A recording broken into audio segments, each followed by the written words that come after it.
जहां कोरोना और लॉकडाउन को लेकर कांग्रेस के राष्ट्रीय प्रवक्ता रणदीप सुरजेवाला हरियाणा की मौजूदा सरकार को बार बार घेर रहे थे, तो वहीं धान रोपाई पर लगी रोक पर भी सुरजेवाला बार बार बीजेपी और जजपा की गठबंधन सरकार पर निशाना साध रहे थे और सरकार को किसान विरोधी बता रहे थे।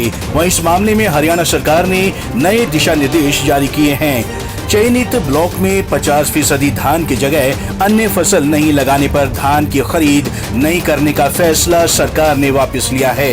इसके साथ ही सरकार ने इन किसानों की सब्सिडी नहीं दिए जाने की क्लॉज को भी हटा दिया है।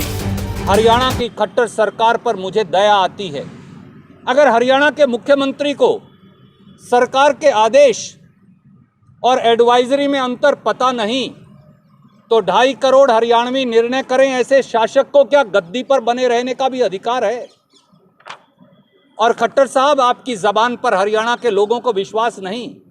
आपने हरियाणा के आड़तियों को भी ये कहा कि डायरेक्ट पेमेंट नहीं होगी और बाद में आप बदल गए। इसलिए हमारी 4 मांगे हैं।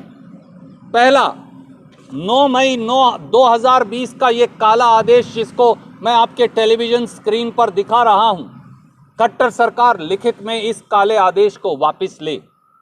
दूसरा, 9 मई 2020 और 23 अप्रैल 2020 के माध्यम से पंचायती जमीन पर जो धानबंदी लगाई गई है, जो छोटा छोटा किसान पट्टे पर लेकर खेती करता है, वो आदेश वापस ले।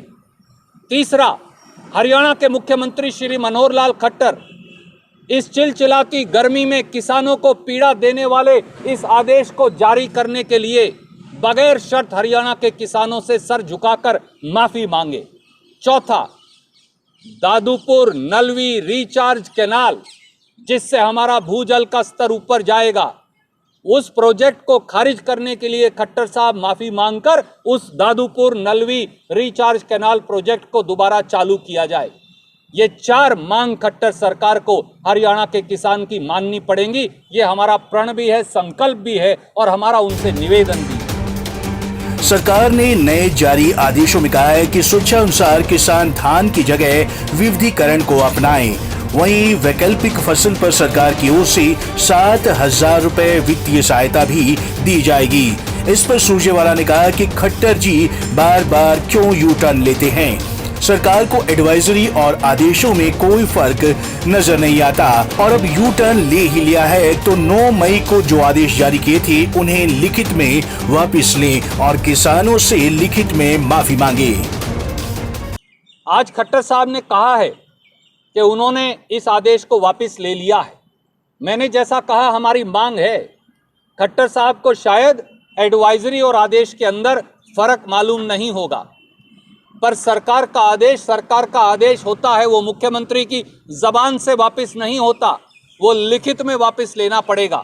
खट्टर साहब, ये आदेश वापस लीजिए और 9 मई और 23 अप्रैल 2020 का पंचायती जमीन पर धानबंदी का आदेश भी वापस लीजिए और हरियाणा के किसान से उसको पीड़ा और घाव देने के लिए मुख्यमंत्री श्री मनोहर लाल खट्टर और श्री दुष्यंत चौटाला माफी मांगे।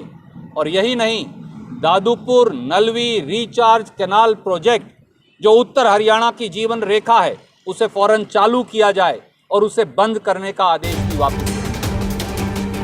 साथ ही सुरजेवाला ने सरकार पर निशाना साधते हुए कहा कि जल बचाने के लिए जहां सरकार धान की बिजाई पर प्रतिबंध लगा रही थी, तो वहीं अब भूमि को रिचार्ज करने के लिए बंद की गई दादापुर नलवी नहर परियोजना को फिर से शुरू करे ताकि किसानों को परेशानी ना हो। सुरजेवाला ने कहा कि सरकार के अलग अलग नेता अलग अलग बयानबाजी करते नजर आते हैं। समझ नहीं आता कि सरकार चला कौन रहा है। सरकार किसानों को बार बार डुबोने का काम करती जा रही है। पहले लॉकडाउन में किसानों को परेशान किया, फिर धान पर प्रतिबंध लगाकर फरमान सुनाया और अब यू टर्न लेकर आदेश की जगह सलाह शब्द का इस्तेमाल कर रहे हैं। पंजाब केसरी टीवी चंडीगढ़ के लिए कुरुक्षेत्र से अशोक यादव की रिपोर्ट।